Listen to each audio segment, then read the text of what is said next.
اور اس کے ساتھ ایک کاشتکاری کے لیے ایک لڑکا کام کرتا تھا جس کا نام تھا حسن.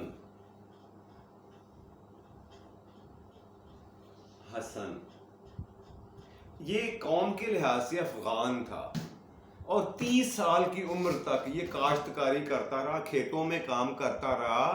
کس کے؟ گنگا کے کھیتوں میں, برہمن کے کھیتوں میں. اب دیکھیں جب اوپر والا دیتا ہے تو چھپڑ پھاڑ کے دیتا ہے. ہوا کیا؟ اس کی ٹرننگ پوائنٹ کیا ہوا؟ اس کی قسمت نے پلٹا کیسے کھایا حسن کی؟ وہ ایسے کہ ایک دن یہ ہل چلا رہا تھا اس کھیتوں میں, اور وہاں سے اسے ایک دفینہ ملا, ایک بہت بڑا برتن ملا جو ہیرے جواہرات اور قیمتی موتی سونا چاندی سے بھرا ہوا تھا, پورا دیگچا تھا. اس نے وہاں سے اٹھایا اور سیدھا لا کے اپنے مالک کو گنگا کو دیا. اچھا, گنگا بہت حیران ہوا اس کی دیانتداری اس لڑکے کی دیکھ کر, انتہائی ششدر رہ گیا. اس نے سوچا کہ یہ تو میرے سے بھی زیادہ امیر بن سکتا تھا, اگر یہ دفینہ اپنے گھر لے جاتا تو یہ میرے سے بڑا جاگیردار بن سکتا تھا, یہ مجھے دینے کے لیے آ گیا ہے. اس سے بڑا دیانتدار ایماندار آدمی کون ہو سکتا ہے؟ اتنا خوش ہوا کہ اس کا اثر و رسوخ تھا دلی سلطنت میں, دربار میں, بادشاہ کے دربار میں, تغلق لوگوں کے دربار میں. وہاں جا کر اس نے سفارش کی اور اس بندے کو اس سے پوچھا گیا کہ کیا کام جانتے ہو؟ 2 کام اس نے بتایا, ایک تو گھوڑ سواری اور دوسرا فن سپاہ گری, یعنی تیر تلوار کا کاریگر تھا چلانے کا. تو ہوا یہ کہ گنگا کی سفارش پر اس کو 100 گھوڑ سواروں کا انچارج مقرر کر دیا گیا.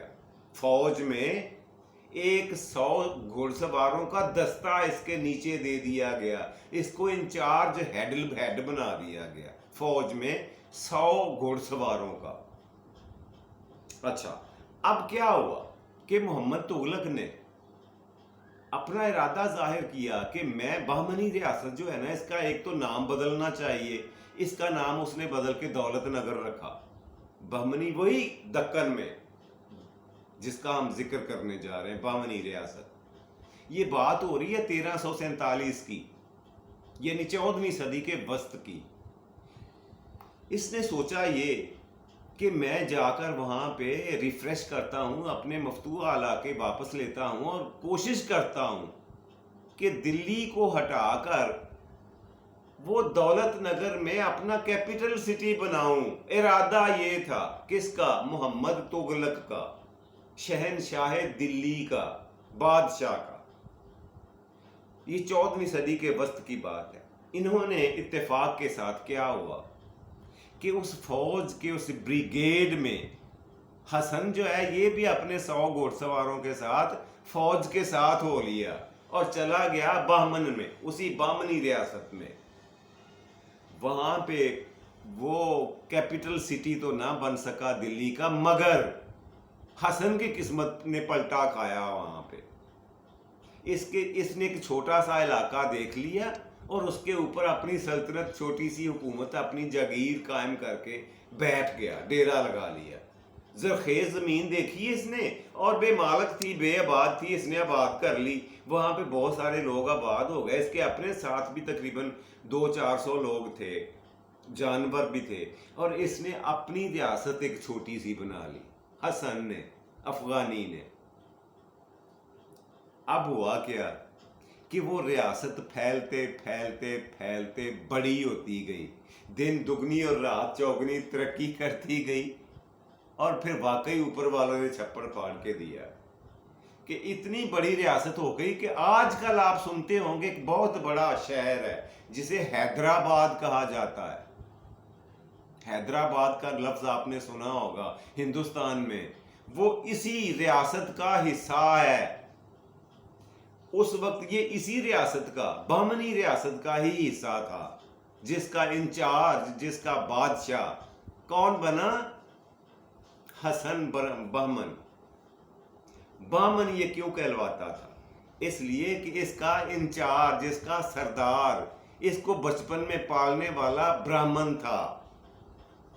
اس لیے یہ اپنے نام کے ساتھ گنگا بھی لکھتا تھا, یا گنگو, حسن گنگو لکھا کرتا. میں آپ کو لکھ کے دکھاتا.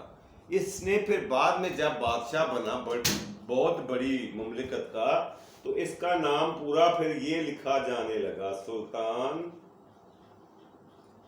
حسن گنگو بہمنی.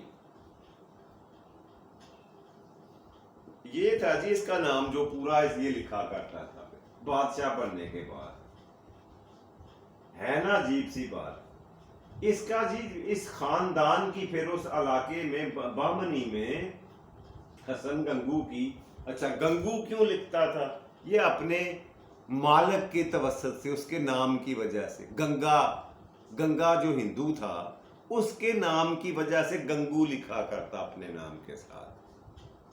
حسن, سلطان حسن گنگو بہمنی, اس کا پورا نام بادشاہ بننے کے بعد یہ ہوا. اور سب سے بڑا کام اس نے یہ کیا کہ اپنے اس مالک کو اپنا وزیر اعظم مقرر کر دیا اور خود بادشاہ بن کر حکومت کرنے لگا. یہ 1347 کی بات ہے, نوٹ فرما لے. 1347 سے 1526 تک یہ تقریباً 161 سال بنتے ہیں. بہت لمبا عرصہ یہ خاندان, یہ نوٹ فرما لیں, یہ بہمنی خاندان جو تھا یہ اپنی سلطنت پر 161 سال, یعنی 1347 سے لے کے 1526 تک حکومت کرتا رہا. بہت لمبا عرصہ. اتنی لمبی چوڑی حکومت اور اتنی بڑی سلطنت ان کی رہی. 161 سال اس کا خاندان, اس کی اولاد, اس کے بیٹے, اس کے پوتے, ان کے پڑپوتے وغیرہ وغیرہ حکومت کرتے رہے اور بات آگے تک چلتی رہی. یہ نوٹ فرما لیں اچھی طرح سے. اس کے بعد یہ ہوا کہ جن دنوں میں تغلق, سید اور لودھی خاندان تخت دلی پر براجمان تھا نا, 3 خاندان اس 161 سال میں 3 خاندان دلی پر حکومت کرتے رہے, لیکن اس کو کسی نے نہیں چھیڑا. اس بہمنی ریاست کو, حسن گنگا کو کسی نے نہیں چھیڑا. یہ اپنا کام کرتا رہا. یہ خاندان 161 سال تک قائم رہا. ادھر حکومتیں دلی میں بدلتی رہی ہندوستان میں, بہت ساری آتی رہی. میں نے آپ کو 3 بڑے نام گنوا دیے ہیں, اور وہ تھے تغلق, سید اور لودھی خاندان. اور اس نے نوٹ فرمائے کہ جو بہمنی کا کیپٹل سٹی تھا اس کا نام تھا گلبرگہ. یہ رہا گلبرگہ, یہ نام تھا اس کے کیپٹل سٹی کا, یعنی دارالحکومت کا نام تھا.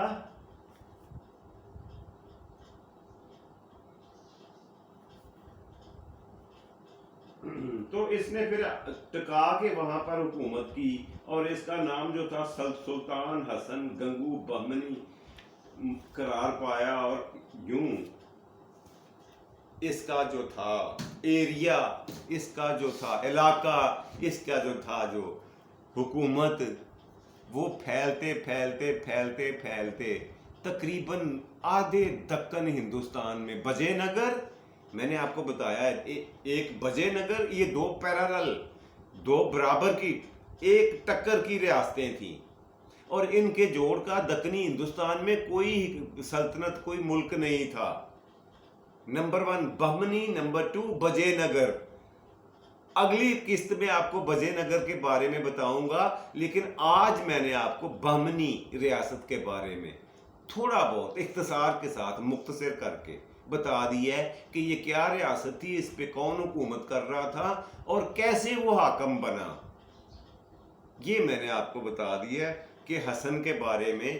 حسن کیسے افغانستان سے ایک پٹھان کا بچہ ادھر آ کے ملازم ہوا, کاشتکار جاگیردار کے ہاں, دفینہ مالک کو دیا, اس نے فوج میں بھرتی کروایا, فوج کے ساتھ یہ دکن میں گیا اور وہاں پہ چھوٹی سی ریاست قائم کی, جو بعد میں بہمنی ریاست کی شکل میں وجود میں آئی. اور دنیا کو دیکھ دیکھ کر دنیا کی آنکھیں خیرہ ہوتی رہیں.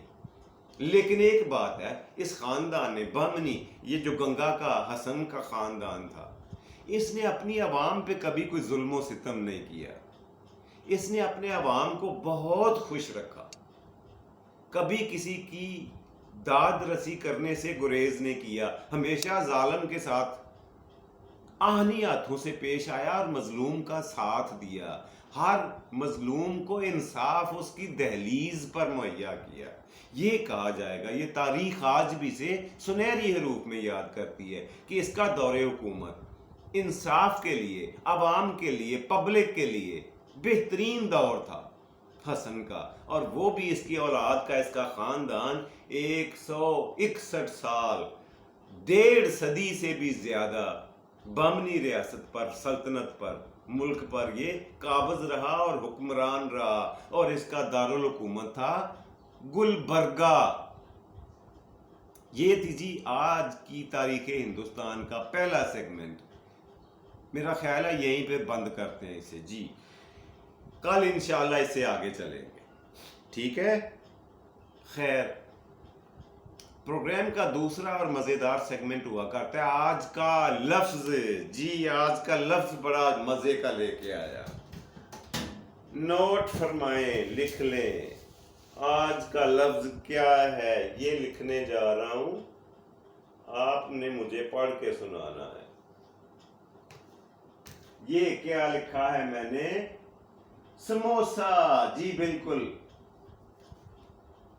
یہ تیل میں تلا ہوا ایک کھانے کی چیز ہے جس میں ترکاری بھر لیں، کیما بھر لیں، گوشت بھر لیں، سبزیاں بھر لیں، اس کو تیل میں تل کر کھایا جاتا ہے، اسے سموسا کہتے ہیں.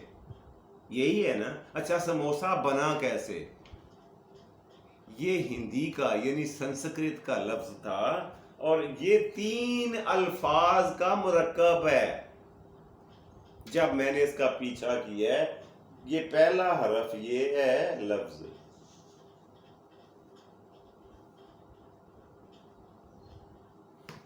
یہ ہے جی 3 الفاظ، 1 2 اور 3. سا مو سا.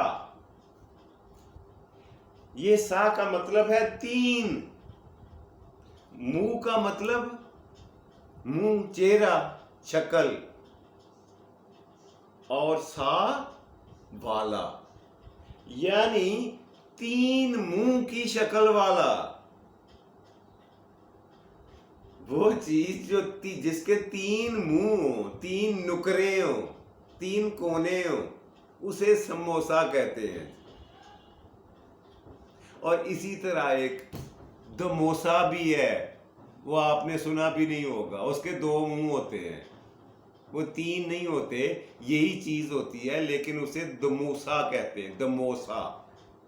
اسے ساموسا اس لیے کہتے ہیں کہ اس کے 3 منہ ہوتے ہیں، 3 چہرے، 3 شکلیں ہوتی ہیں، 3 نکرے کارنر ہوتے ہیں، اس لیے اس کو ساموسا. اور ملا کر پڑھے تو سموسا. کیسا؟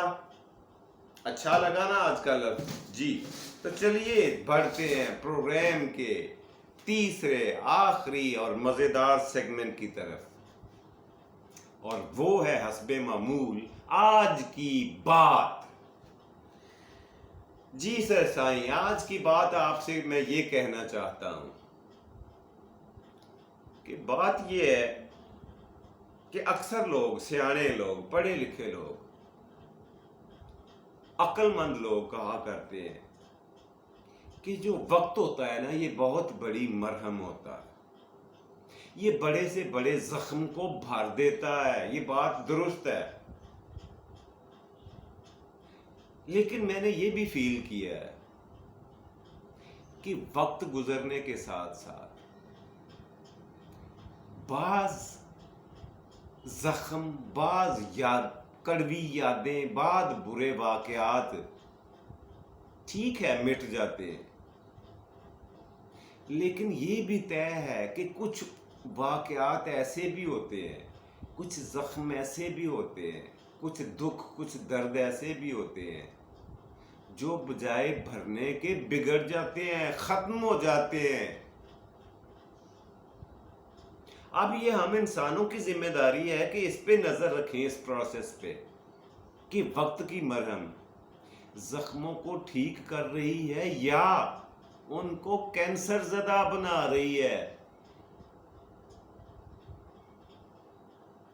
امید ہے آپ سمجھ گئے ہوں گے میں کیا کہنا چاہ رہا ہوں۔